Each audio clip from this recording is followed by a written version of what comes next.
Hey everybody, Jeff Yenser, CreativeMusicGenius.com. Thanks for watching. I think I'm starting to answer my own question about heart rate variability and the tempo of a song. And I actually, here, let me just pause this and explain a little bit. Got my mouse going here. We got patterning 3 up here, which is a pretty awesome app. And I was learning from Dr. Jeffrey Thompson at the Shift Network class that, it was a great class and a lot of things. And I was the last person on the last class to ask a question. And after that, it was over. And I think it took a couple attempts for me to really even get the question across. It's kind of a complex question, right? And so basically, it's like if you can look at someone's brain waves, right? And you can say, okay, we can look at these on a computer of these advanced meditators, right? And we can look at a bunch of them. We can see patterns in the brain waves. We can make music that matches it. And it's all wonderful, right? So why could you not look at heart rate variability of advanced meditators or people that were, yoga teachers or did a lot of breath work or whatever the case may be, right? And hook them up to heart rate variability and look at the patterns in their heart rate variability and then see if you can translate that into music somehow, right? Into the rhythm. like if you're working with a drum machine, for example, right? Like I am right here. And so I'm starting to answer my own question. And here, let me close out of this guy for a minute. And I'm just going to show you over here. One of the things I did here in Loopy Pro is I made this slider here. And now I can change the volume. If you look up here, I said tempo. Let me use the right word there, tempo. I can change the tempo. There it is right there. And see, and I made this slider nice and long so I can go in small increments. It doesn't jump. And, it's very easy to take a slow tempo change, or I could, do whatever I want. I can bring it back up, right?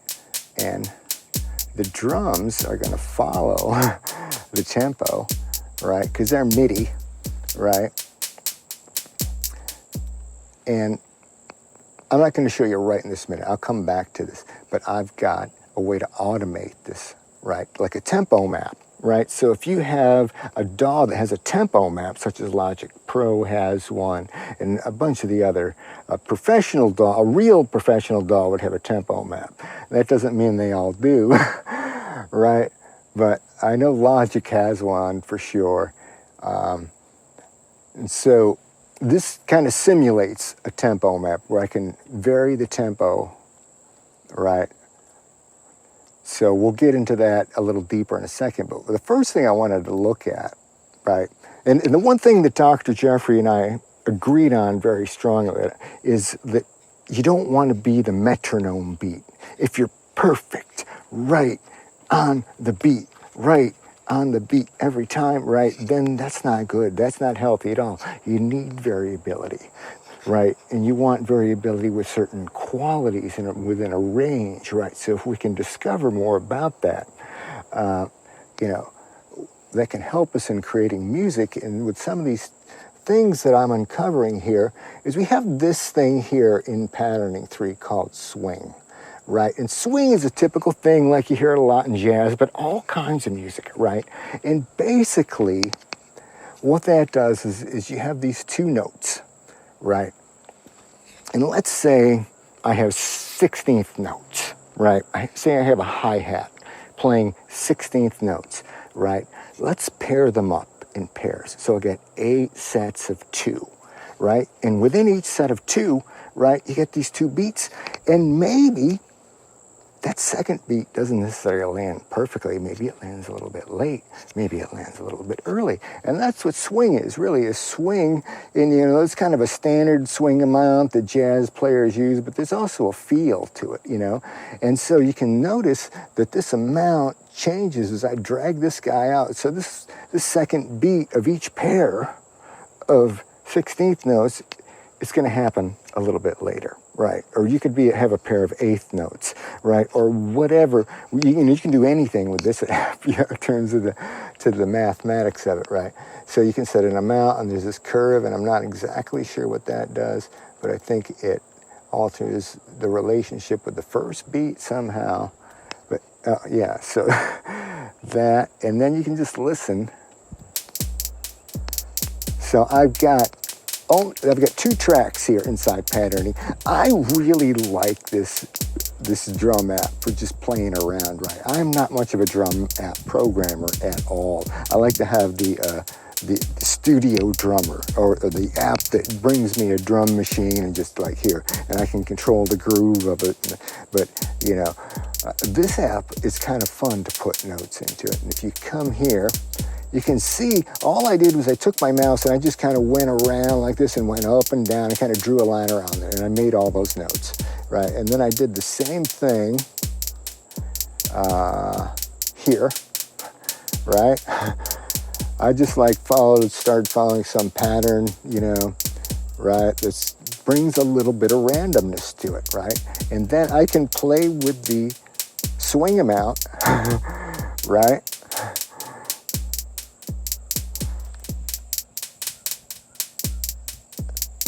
And there's subtle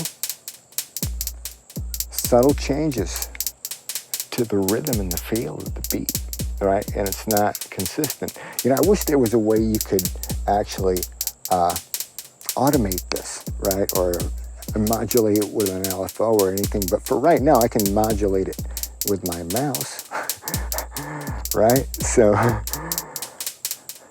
this is fun to play with, and it's one way to get some variability into your rhythm, right?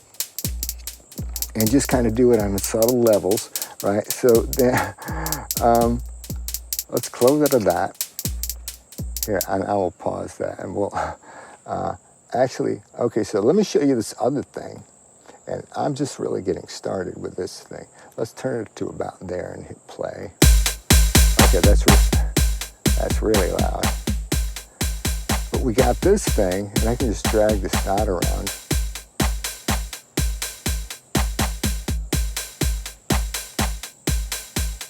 Right. I'm going to turn that bass drum down. Just getting used to this app, but there's a lot of creativity right into this app, and there's a lot of chaos, and you can drag this thing around and get different results, and that's just driven by MIDI, right? And then I can combine with this.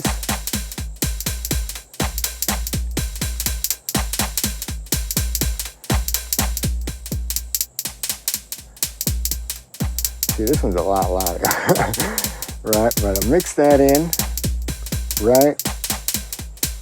And so then there's all kinds of things I can do with that. So there's a lot more you can, this is just one example, right? And then we got this thing here. So I promised you, okay, so here's a Loopy Pro tip that I figured out. It's like a tempo map, okay? So let me go over here for a second. I'll show you. I got this bar, right? And see, it does 2 things. When here I am in the pencil mode, right? Editing the canvas. And I click on my slider here, and it adjusts tempo. And what I did is I set this tempo. If you know the tempo range of your song, and you can minimize this, right? So that you're not, I could expand this out to a much wider tempo range, right? But if I know my song's going to be within a certain range, even I can go just a little beyond that, right? And then my slider is like a much easier to use. Again, like I said, having a long slider and having a small range is ideal, right? Especially for an old guy with a mouse, right? And then it also, you see right here, I've got send CC 0 to gray, right? So this is a send MIDI message, right? And you can find this by just searching for the send MIDI, You come back here, hit this plus, search for send MIDI.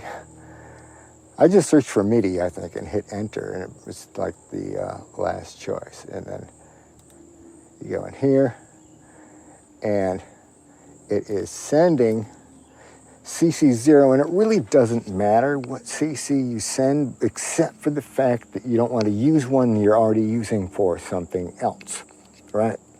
In another example, I started at 16 because it's like kind of a general use MIDI area, right? So I don't overlap with something else, right? So that's going to gray, right? This is gray. I'm using gray as my color here.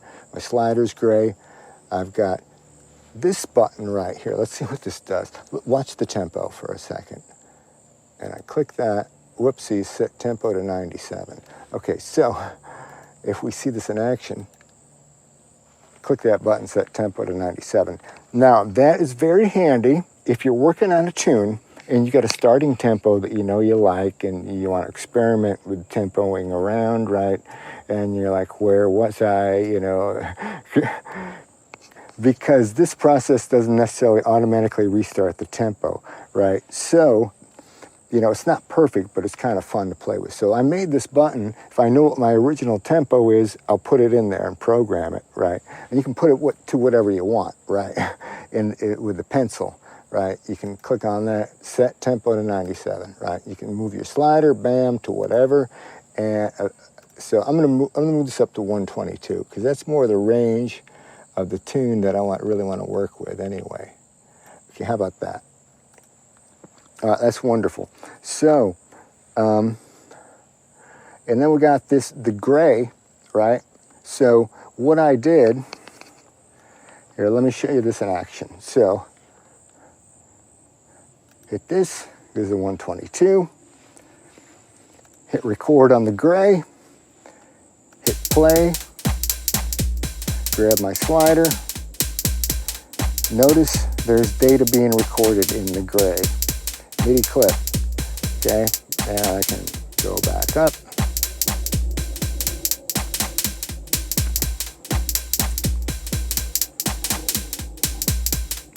And we can fade down some.